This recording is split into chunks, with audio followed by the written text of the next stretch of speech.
8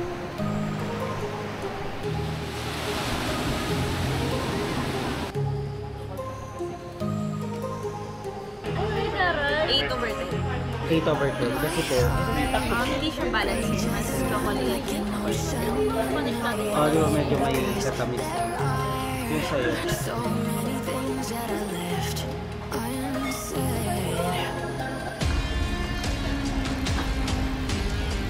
Pakita ko muna sa inyo yung facade ng kanyang cafe. Yan, pwede kayo mag-order dito. So ito yung tupig ni ate for 75 pesos. 11 pieces. Ilan?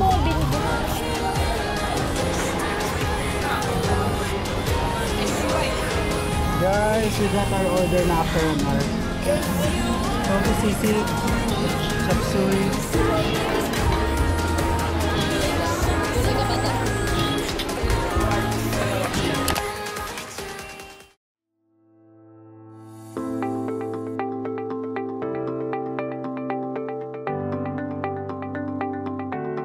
Hello everyone, good morning. This is Lost Furukawa and welcome back again to another La Union vlog.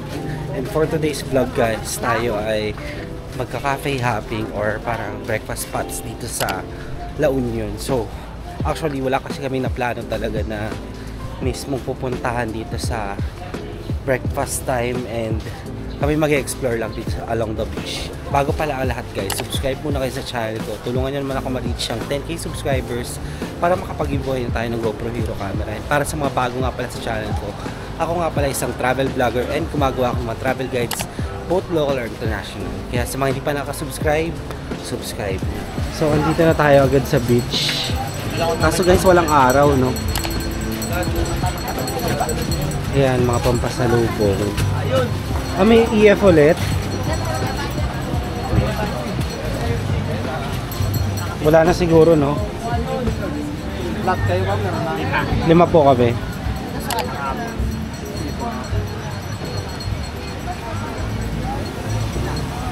Ayan, di ba? Napakaraming tao. So by the way guys, nakapag-breakfast na rin pala kami sa transient. And free kasi yun. So hindi pa pala tayo nagkakapag-transient tour guys. So baka later mag-transient tour na tayo. So by the way guys, kung sakaling mag-early check-in kayo, may breakfast rin silang ino-offer. So 100 pesos per breakfast. Kaya hindi na kayo ma-hassle kakahanap doon ng breakfast spot along dun sa pinagtuluyan natin dito sa La Union. Guys, tignan nyo oh. Ang lakas ng alon dito ngayon. Ayan, parang mas malakas ngayon or kahapon. Not sure ako guys, pero may nakakapag-swimming na, so baka mas malakas yung kahapon kasi kahapon wala talaga. Ayan, may nakalagay din palang swimming area dito, ayan o, kung makikita nyo. Ayan, tapos ito mga cafes and resorts din, restaurants. Wow, look at this amazing view guys of La Union Beach.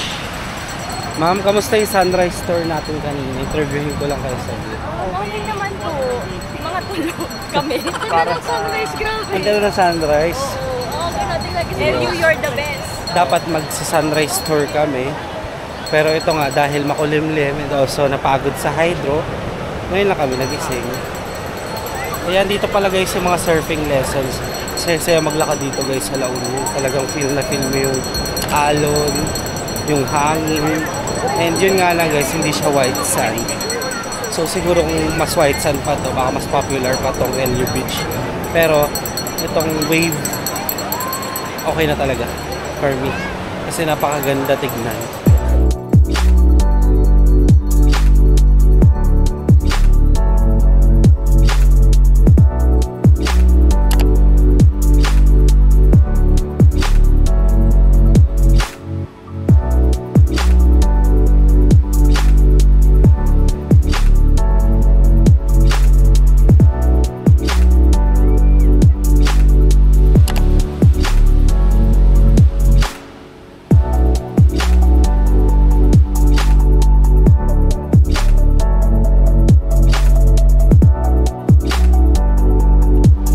Kinumpute ko pala guys kagabi yung ating day 1 expenses. kung excluding yung bus, less than 1K lang yung nagastos natin for day 1. So if ever na 2 days kayo dito, excluding yung bus ha, kasi 1.5 siguro yung aabutin ng mga expenses nyo, pwede nyo pa ata mapalit yun kasi may mga murang kainan din naman dito sa LU. Iniisip ko nga guys kung gagawa ako ng budget itinerary dito sa La Union for 3 days 2 nights or 2 days 1 night. So let's see. And ang napag-isipan namin ngayon is punta ata kami dun sa coffee shop ni Maris. So isa kasing famous na coffee shop yan dito sa La Union. And yun pala yung napansin ko guys dito sa La Union, parang limited lang din yung mga coffee shops and also mostly mga normal coffee lang din yung offer nila dito. And yung sikat lang guys, di ba, yung El Union Coffee. So yun talaga yung pinipilahan. Feeling ko kung sakali may mga other competitors si El Union, baka mas umonte yung pila. Kasi kada araw-araw, ang haba talaga ng pila dun sa El Union. Noong 2022, hindi na ako natuloy kasi ang haba ng pila. Tapos ngayon, mahaba pa rin. Hello po. Hello kayo sa vlog.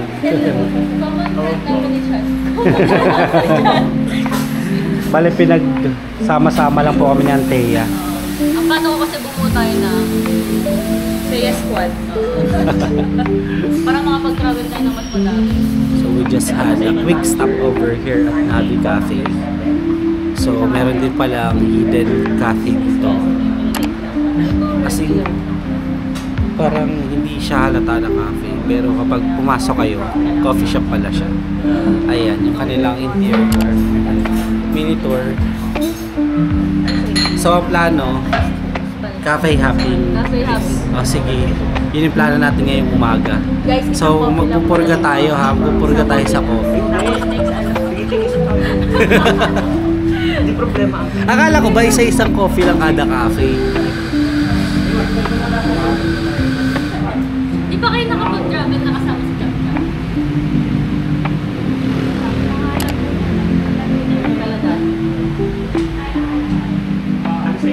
What's that po? Ano yan? Jabba Chip. Mukha Jabba Chip. Ay, wala pa isa kanina. Ay, oo, wala pa. Ay, grabe kayo. Ano pa yung kulang? Yung mango? Sige, wait Hindi, lang. walang ano mango eh. Ito Spanish to eh. Ano yan? Ano naman yan? Green apple. Green apple. Yung sa kanya. Swiss miss. Milo. Milo. Sana nagtimpla na lang tayo sa transient. Parang kahapon pa siya nadadali ng choco.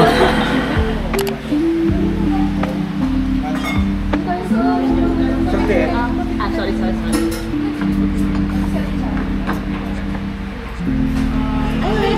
8 over 10. 8 over 10. Kasi po, Hindi siya balancing. Mas chocolate side siya. Mas gusto ko yung balance of tsaka yung chocolate. Or yung ano. Palitan mo na sila yung ano yung PF nyo. sa'yo ma'am, kumusta yung Spanish para sa Usually, ang Spanish natin yung di ba medyo may katamis na. Yung sa'yo, Matamis na maas. matamis na maas. Yung Swiss miss niyo ma'am. Maligam-gam. Land mo. Yung coconut mo. creamy. Creamy. So, doon na kami mag-coffee sa may Navi Cafe. And my personal thoughts lang is itong Spanish latte is medyo mapait lang. So, hindi ko maubos kaagad. Kasi diba guys, yung Spanish latte is para may balance na tamis tsaka pait. So ngayon, naghahanap kami ng another itinerary dito. Kasi, ayan, as in, chill day lang talaga. Walk lang kami dito sa LU Beach. As in, highway nga pala to guys. Kasi, umalis tayo dun sa beachfront kanina. Pero yun guys, sakto lang din yung coffee nila dun sa Navi Cafe. So let's see kung saan naman tayo ngayon.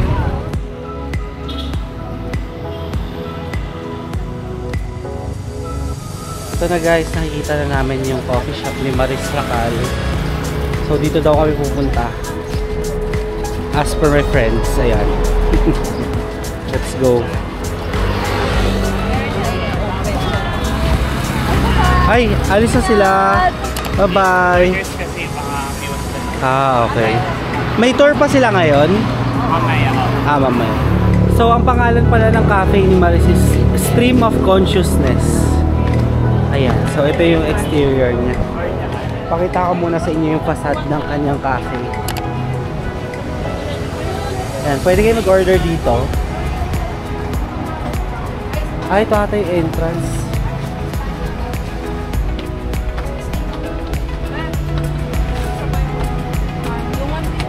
Ay, ang daming tao, guys. So, pasok na tayo, guys. Ayan. Napakaraming pila. Grabe, oh. Pinipilihan talaga siya.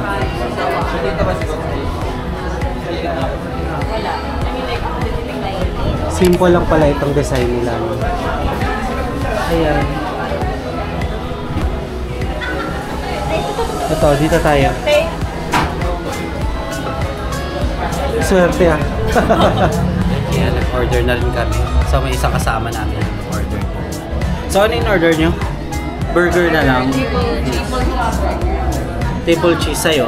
Yung must try nilang burger. Must Yung may bacon. Ano yun? Bacon? Basta nadagdag Ah, bacon bacon. lang. So sa akin yung in-order ko yung classic sausage sandwich na.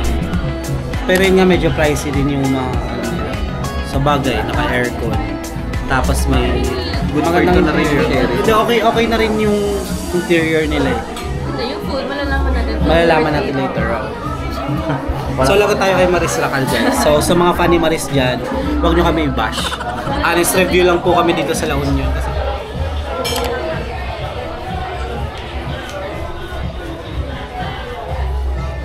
So ito na yung aming order. Ito yung classic sausage, iced tea, tsaka itong cheese and bacon burger, no? Kompleto na ba? Yes. Order is complete na po, sir. Ano pa kailangan? Review. Let's see. Honest review po ulit. Alam niyo guys, parang halos na lahat ng pumupunta sa mga cafe, nagre-review talaga sila kung masarap or hindi. Nag-expect ka. Kamusta po yung burger? Sarap. Masarap naman, di ba? Sayang yung open din kasi natin na-try. Ikaw, yung bacon. Bacon yan, no? Same. Ah, ito yung bacon. Hindi, wala na daw bacon. Ano eh, out of stock. Ah, out Already of stock available. na yung bacon. So, mag-triple cheese. Ikaw, kamusta review mo sa burger? Masarap yung cheese. Ah, masarap yung cheese. Magkano yung 200 din? 300 something. 300? Oh my God. Kasama yung... Ah, may iced tea. Kasi nakasama yan. Meal kasi siya, so... Maris ang mahal ng ano mo ah. So doon na kami mag-coffee guys and kumain ng mga burger dun sa coffee shop ni Maris. And ngayon ang target namin is punta kami sa Kabsat to eat lunch. Again and again. So food trip talaga yung pinunta natin dito sa La Union. Although guys, disappointed kami sa mga coffees nila pero yung food naman is okay. Talagang nabubusog naman tayo sa masasarap na food nila dito sa La Union. And itatry namin ang kanilang bagnet. So syempre 'di ba dito sa La Union talagang kilala ang bagnet. So let's go.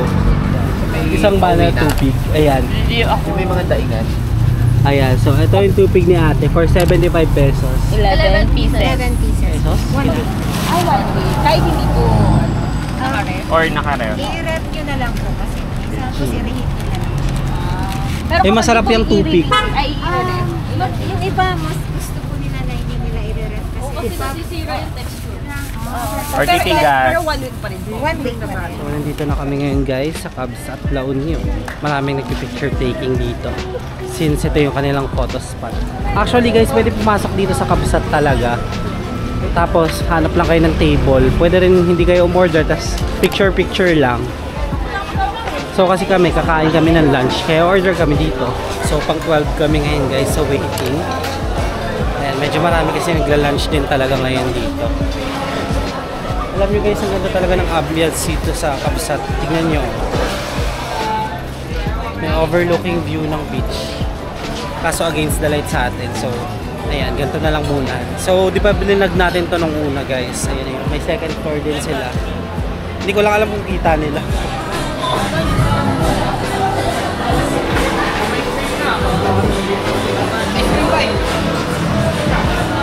So So finally guys, nakakuha na rin kami ng mauupuan dito kasi pang 12 kami sa waiting line. Kailangan nyo mag-alat ng almost 3 to 4 hours para dito sa Kabsat.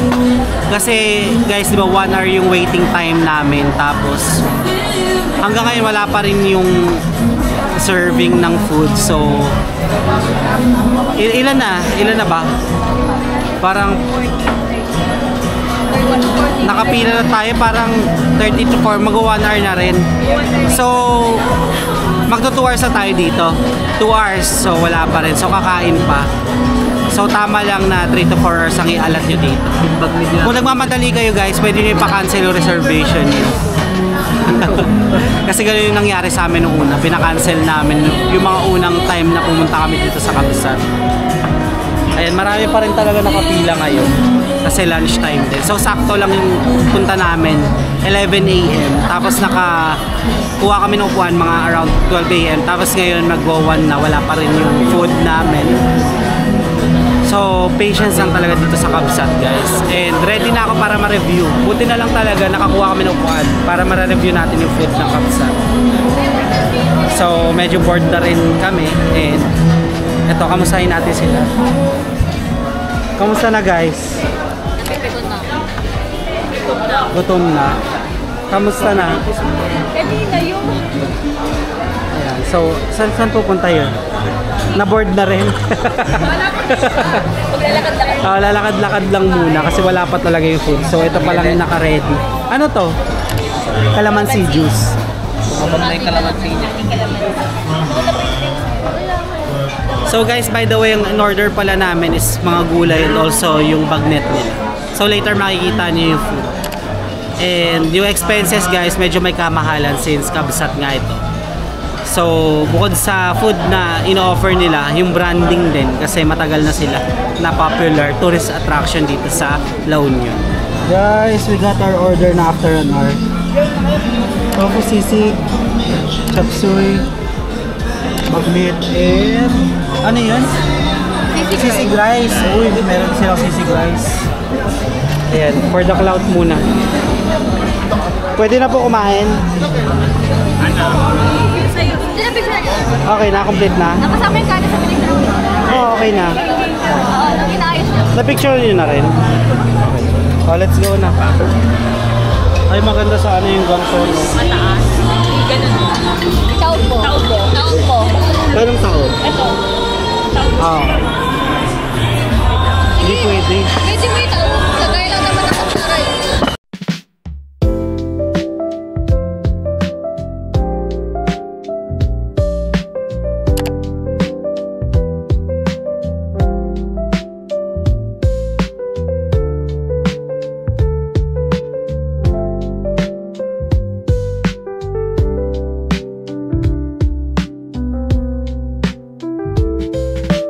And guys, finally we're back here at the Transient House. So kami nag-enjoy sa food talaga. So kung i-rate ko guys yung food, napakasarap talaga. 10 out of 10 yung food dun sa Kabsat guys. Yun nga lang, medyo expensive siya compared siguro sa mga local restaurant, pero solid talaga yung kanilang food. And also for the service and ang tawag dito, waiting time. So separate na lang sila i-rate, no? So medyo matagal kasi talaga. So ulitin ko, almost 3 to 4 hours ang ilaan nyo para dyan sa Kabsat kung gusto nyo talaga matikman yung kanilang napakasarap na food. And ang sarap-sarap ng bagnet talaga dito sa La Union. Lalo na na-enjoy ko rin yung tofu sisig and yung kanilang sisig rice, napakasarap. Also hindi rin papatalo yung chop suey na in-order namin kanina. So by the way guys, nag-tricycle na pala kami papunta dito sa aming Transient House kasi kami naiinitan na talaga. Grabe, napakainit ngayon dito sa LU guys. And 25 per pax siya, so medyo malapit lang naman itong Kabsat going to the Transient House. So puputulin ko muna guys dito yung ating vlog kasi ako'y pagod na yun. Mag-freshen up din muna tayo dito sa ating Transient House and mamaya tayo ay mag-tour na dito. So guys, kung nagustuhan niyo itong video na to, don't forget to follow me Facebook page and Instagram at Lost Furukawa. And if you want to do business or sponsorship with me, you can email me at lostfurukawa19@gmail.com. And guys, don't forget to hit like, subscribe, and notification bell para updated kayo sa mga bagong La Union vlogs ko pa. That's it guys, I really appreciate you being here. Let's start on another La Union vlog again, the next one. Bye-bye!